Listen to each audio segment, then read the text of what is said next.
Welcome student, civil second year third semester, subject building construction. तो building construction में हम आपको रूफ के बारे में बता रहे थे।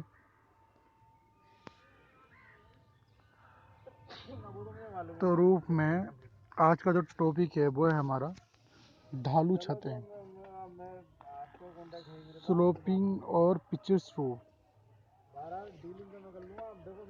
ढालू छतें हल्की, सस्ती और सीलन रहित होती हैं और अधिक लंबे स्पानों के लिए बहुत उपयुक्त हैं और इसका निर्माण में समय भी कम लगता है। तो ढालू छतें जो होती हैं, आप सीलन की बात करें तो इस टाइप की ढालू छतें होती हैं। जाहिर सी बात है, जब हम ढालू छतों का यूज़ करते हैं तो इस पर आने वाला रेन ऑफ वाटर या जो भी है वो इजीली रूफ से आउट हो जाता है। इसलिए ये छतें हमारी सीलन रोधी होती हैं और इन लॉन्ग स्पान के लिए भी हम डिज़ाइन कर सकते हैं। ढालू छतें बनाने के लिए लकड़ी और इस्पात के विभिन्न खंड और अवयवों को जोड़कर एक फ्रेम बनाया जाता है, जिसे ट्रस या कैंची कहते हैं। इस्पात खंडों के रूप में सामान्यतः विभिन्न साइजों के एंगल्स यूज किए जाते हैं। आजकल कैंची के ट्रस के विभिन्न अवयव इस्पात स्टील ट्यूब्स बनाए जाने लगे हैं और इन कैंचियों को ट्यूबुलर ट्रस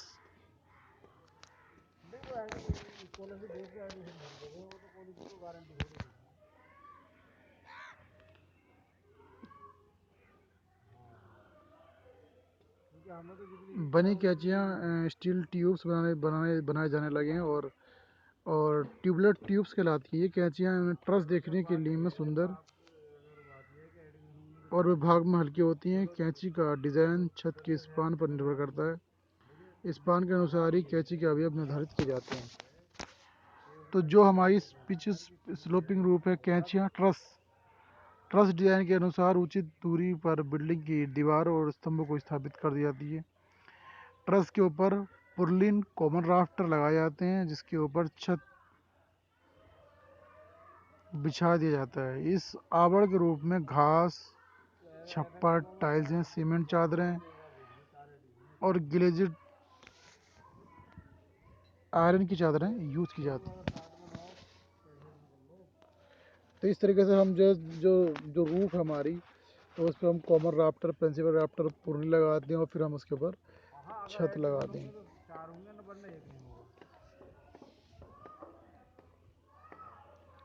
टेक्निकल टर्म्स और टर्मिनोलॉजी।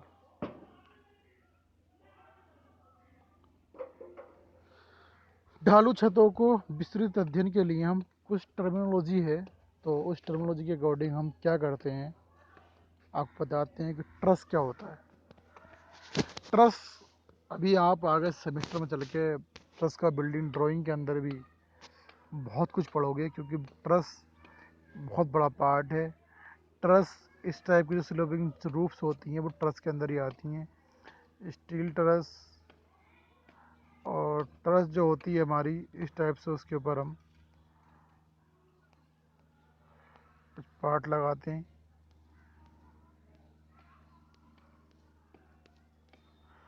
और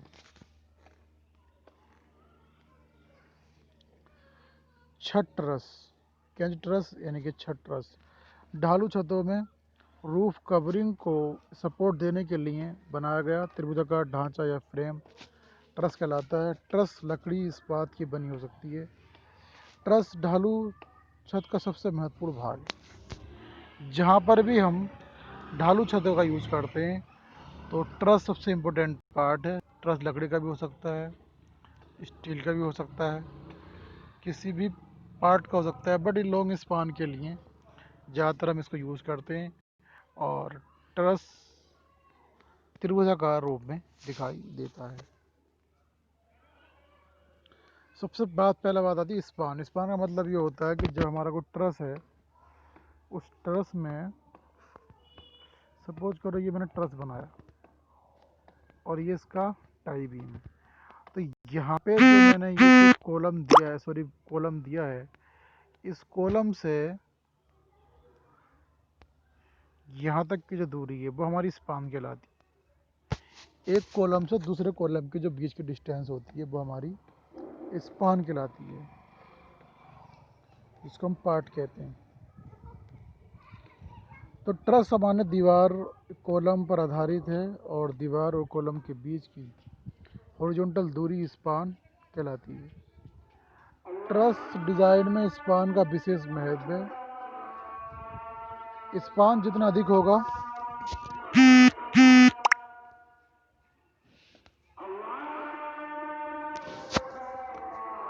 स्पान जितना अधिक होगा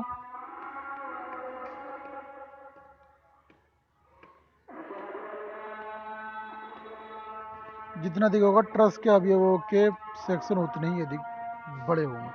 अब जाहिर सी बात है, कोई ट्रस इस टाइप से बनाया हमने और बहुत बड़ा है, तो जितना अधिक स्पान होगा उतने ही इसके अंदर लगने वाले अवयव ज़्यादा होंगे। स्पान अधिक होने पर उसके अवयव भी ज़्यादा ही होंगे। दीवार से दीवार तक क्लियर दूरी क्लियर स्पान कहलाती है। एक दीवार दूसरी दीवार के बीच की क्लियर दूरी क्लियर स्पान कहलाती है। और कैंची के ट्रस के दीवारों पर चढ़ावे के मध्य से मध्य तक की क्षैतिज दूरी इफेक्टिव स्पान कहलाती है।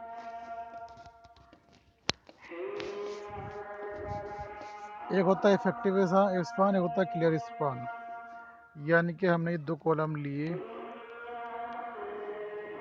यहाँ के इनके दोनों के बीच की ये दूरी कहलाई क्लियर स्पान,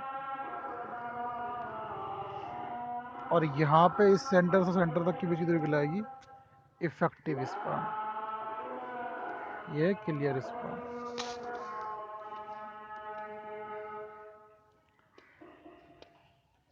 राइस यानी कि छत, उठान। रूफ ट्रस के शीर्ष और आधार के बीच की वर्टिकल दूरी उठान कहलाती है। उठान जितना अधिक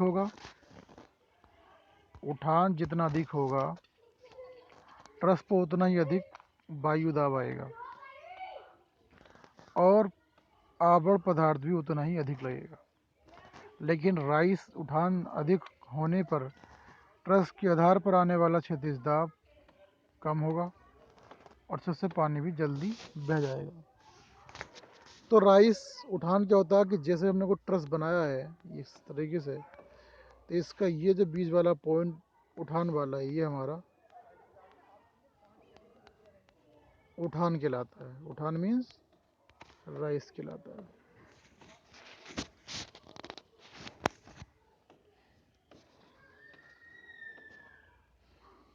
स्लोप और पिचेस ऑफ द रूफ, छत का ढाल।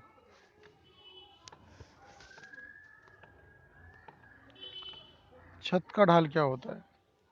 स्लोप और पिच ऑफ द रूफ, छत का ढाल सरफेस का क्षैतिज से कोण छत का ढाल कहलाता है। यानी कि इसने बताया है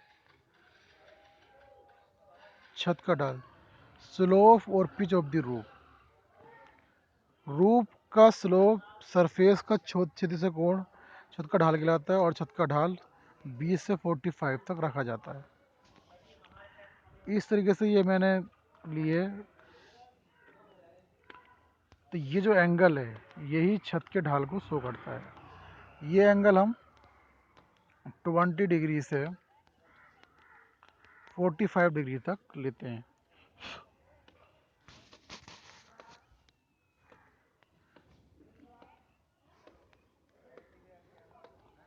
तो जो स्लोप का ढाल है वो निम्न बातों पर निर्भर करता है। नंबर 1, पार्ट की चौड़ाई यानी कि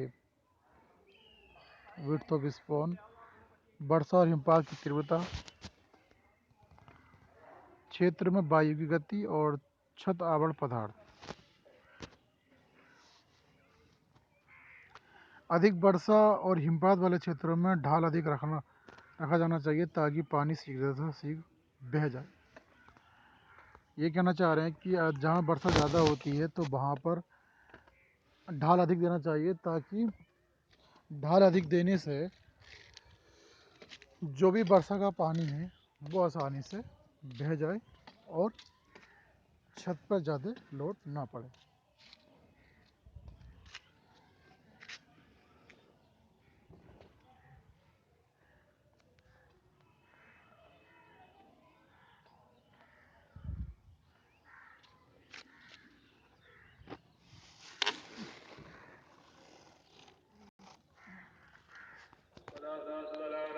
तो अधिक वर्षा वाले हिमपात वाले क्षेत्रों में ढाल अधिक रखना चाहिए ताकि पानी शीघ्र से बह जाए और क्षेत्र में हवा की गति अधिक होने पर ढाल कम रखा जाता है।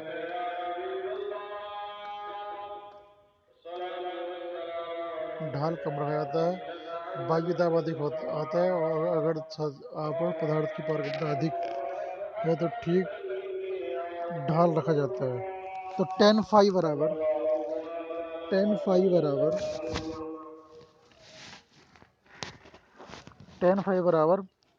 उठान अपॉन आधा पाद।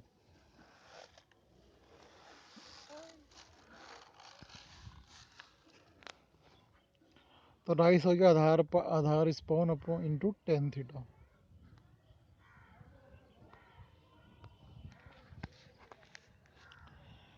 तो मुख्य राफ्टर या मुख्य कड़ी प्रिंसिपल राफ्टर, यह कैंची की पूरी ऊपरी ढालू कड़ी है। दो कैंचियों के बीच के रिक्त स्थान को छोटे छोटे खंडों में बांटने के लिए ताकि इसके ऊपर छत आवरण बिछाया जा सके। पार्लिन या कॉमन राफ्टर की व्यवस्था की जाती है। पार्लिन मुख्य राफ्टर के ऊपर ही लगाई जाती है। तो मुख्य राफ्टर सबसे पहले लगता है हमारे पास प्रिंसिपल राफ्टर यानी कि मुख्य राफ्टर। मुख्य राफ्टर के ऊपर लगाते हैं हम पुर्लिन। अगर ये मैंने मुख्य राफ्टर लगाया है तो पुर्लिन में इस तरीके से लगाऊंगा इस पे यूँ करके ताकि इस पे मैं कुछ सपोर्ट दे सकूं। पुर्लिन दो कैंचियों को दो ट्रस को परस्पर संबंध करने के लिए कैंची की अभिलंब दिशा लगाई जाने वाली क्षैतिज कड़ियाँ पुर्लिन कहलाती हैं। इन्हें मुख्य राफ्टर के ऊपर लगाया जाता है। पुर्लिन का एक सिरा कैंची और दूसरा सिरा दीवार पर अगर दोनों सिरे कैंचियों पर टिके होते हैं। पुर्लिन का खंड कैंचियों को की केंद्र से केंद्र तथा पुर्लिन के बीच की दूरी पर निर्भर करता है। पुर्लिन का एक सिरा कैंची और दूसरा सिरा दीवार अथवा दोनों सिरों कैंचियों पर टिके होते हैं। पुर्लिन का खंड कैंचियों की केंद्र से केंद्र तथा पुर्लिन के बीच की दूरी पर निर्भर करता है।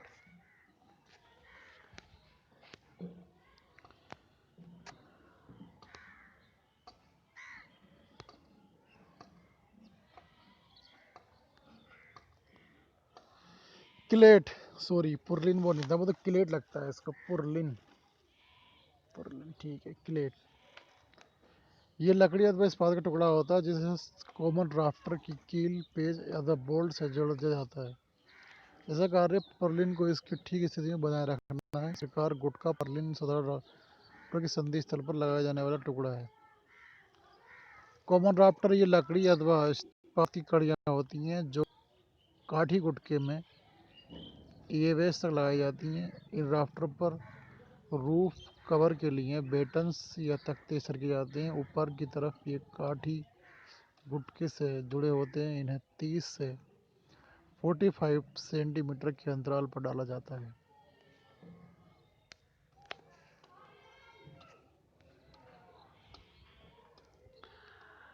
तो यहाँ पूरा एक फिगर दिखा रखा है आपको, तो समझने की कोशिश करें। ये हमारा हो गया कॉमन राफ्टर ऊपर वाला हो गया और प्रिंसिपल राफ्टर नीचे वाला हो गया। रिस कवर ऊपर वाला हुआ ठीक। ये रिस कैप हो गया, ये कॉमन राफ्टर, ये राइस, छत का ढाल और ये भी गटर।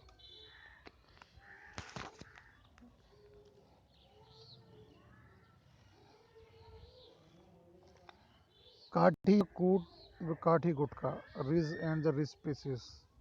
ढालू छत की शीर्ष रेखा जहां पर कॉमन राफ्टर मिलते हैं काठी कहलाती है।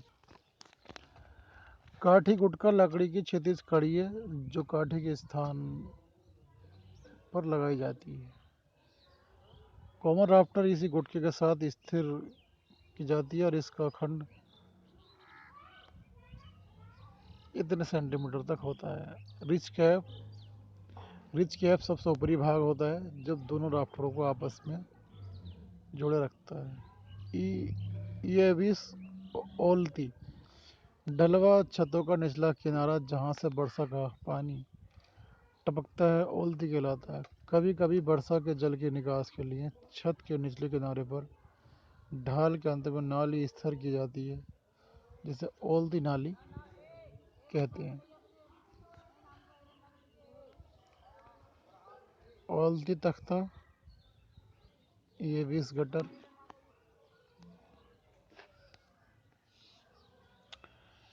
टेम्पलेट या base plate, Aadhaar plate.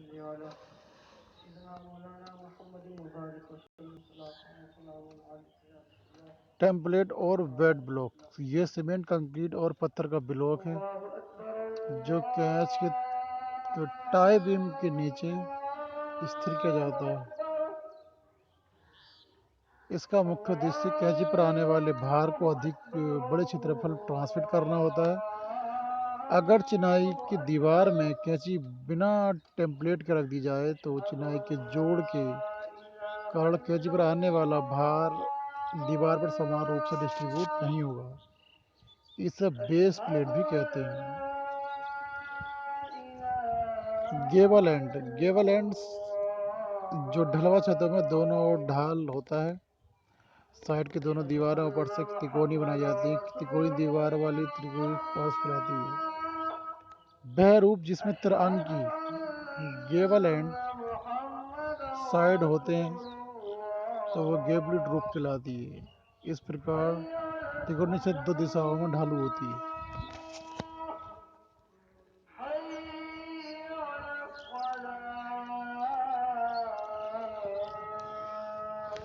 Belly and valley rafter,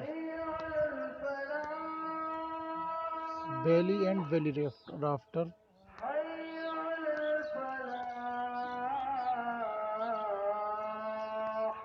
घाटी और घाटी कड़ी, घाटी कड़ी रिस की उल्टी होती है। दो ढालू छतों के संधि स्थल पर बनी एक्यूट एंगल वाली साइड की ढालू रेखा घाटी कहलाती है। घाटी पर लगने वाली कड़ी घाटी कड़ी कहलाती है।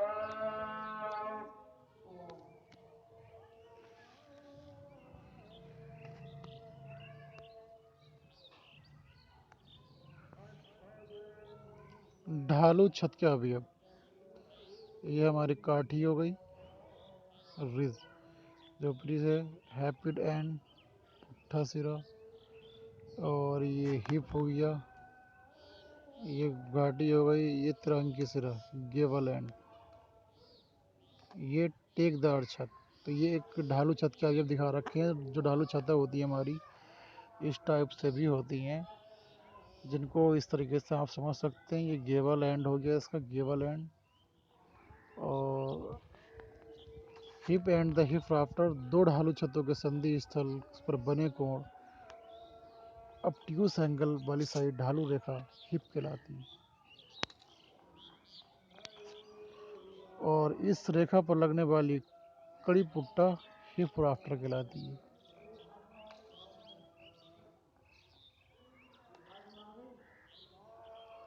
हिप्ड रूफ यानी कि पुट्टेदार छत, कई बार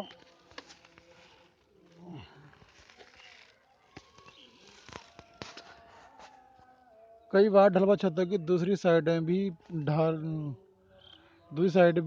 दिया जाता है और ऐसी छतें पुट्टेदार छत कहलाती हैं। इस छत में तिरंगी गेबल एंड्स नहीं होते हैं, बल्कि इसमें साइड की दीवार की ऊंचाई अन्य दीवार की ऊंचाई के बराबर ही रखी जाती है। वे छतें भी जो चारों ओर से ढालू होती हैं पुट्टेदार छत कहलाती हैं। बेटन्स ये लकड़ी की पतली पतली पट्टियाँ होती हैं जो साधारण कड़ियों पर कीलों द्वारा जड़ दी जाती हैं। इसमें छत का खुला स्थान छोटे छोटे खंडों में बांटा जाता है।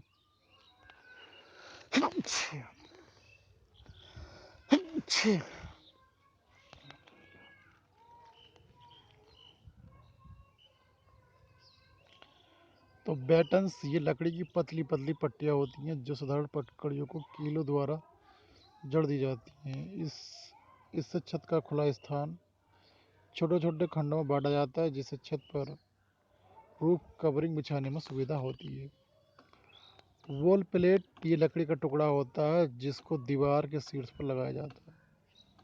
साधारण कड़ी का निचला सिरा दीवार प्लेट पर ही फिक्स किया जाता है। जैक राफ्टर पुट्टेदार छत वाले भाग में साधारण कड़ियाँ छोटी लंबाइयों में लगानी पड़ती हैं। छोटी लंबाइयों की ये साधारण कड़ियाँ ही संधि कड़ियों का जैक राफ्टर कहलाती हैं।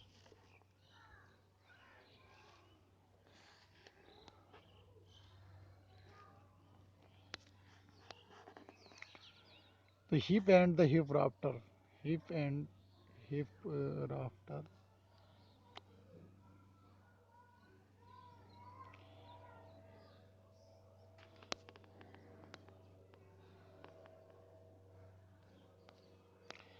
तो यहाँ पे जो एक फिगर दिखा रखा है ढालू छत का अभी आपका, तो यहाँ एक सिंपल ट्रस दिखा रखा है, ना कि किंग पोस्ट है ना क्यून पोस्ट है।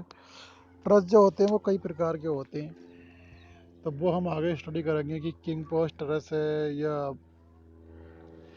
किंग पोस्ट है या क्यून पोस्ट ट्रस है। फिलहाल यहाँ पे एक सिंपल ट्रस की फिगर दिखाई है।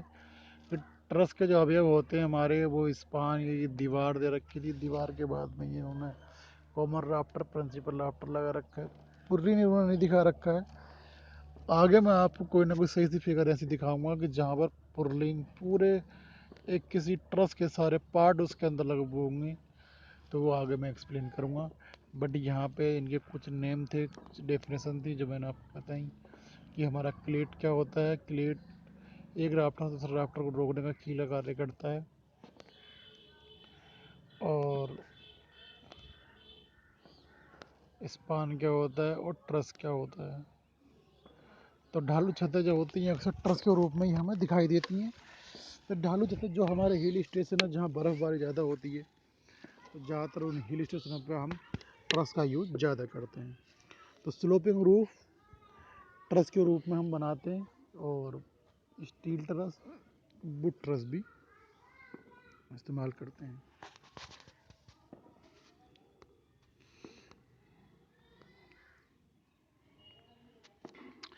तो बिल्डिंग कंस्ट्रक्शन में इतना है कि आप जो बिल्डिंग के बारे में जो भी कंस्ट्रक्शन डिज़ाइन करते हो, जैसे फ्लैट रूफ में मैंने बताया, तो हम स्लोप रूफ भी लेते हैं और हम कहीं डोम गुम्बद भी लेते हैं। तो इसमें सिर्फ क्या है कि जितनी भी बिल्डिंग की जानकारियां हैं वो सिर्फ एक उनको इंट्रोड्यूस कराया गया है, ताकि आप समझ जाएं कि बिल्डिंग के अंदर कंस्ट्रक्शन में किन किन चीज़ों की इम्पोर्टेंस होती है और किस किस प्रकार की रूफ भी हो सकती हैं।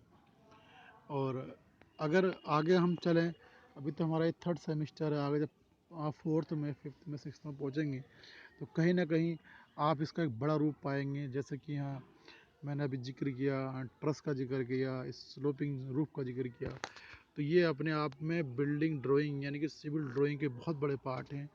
और कि उसमें हमें कोई ना कोई ट्रस भी एक डिज़ाइन करना होता है, और ट्रस डिज़ाइन के साथ साथ हमें उसकी सब मेजरिंग करनी होती है। बट यहाँ पे बिल्डिंग कंस्ट्रक्शन में इतना ही पढ़ना कि जो हमारी स्लोपिंग रूफ होती है वो ट्रस के रूप में होती है, बस इतना ही इन्होंने समझाया है। जब हम इसकी गहराई में जाएंगे तो हम ट्रस के भी टाइप्स ऑफ ट्रस पढ़ेंगे, तो उनको हम अलग अलग तरीके से अगर बिल्डिंग ड्राइंग में है तो हम उसकी डिज़ाइनिंग करेंगे, और बिल्डिंग कंस्ट्रक्शन के अंदर है तो सिर्फ हम उसको एक बता देंगे कि हमारा ये ट्रस किस लिए और कहाँ कहाँ ज़्यादा यूज होता है।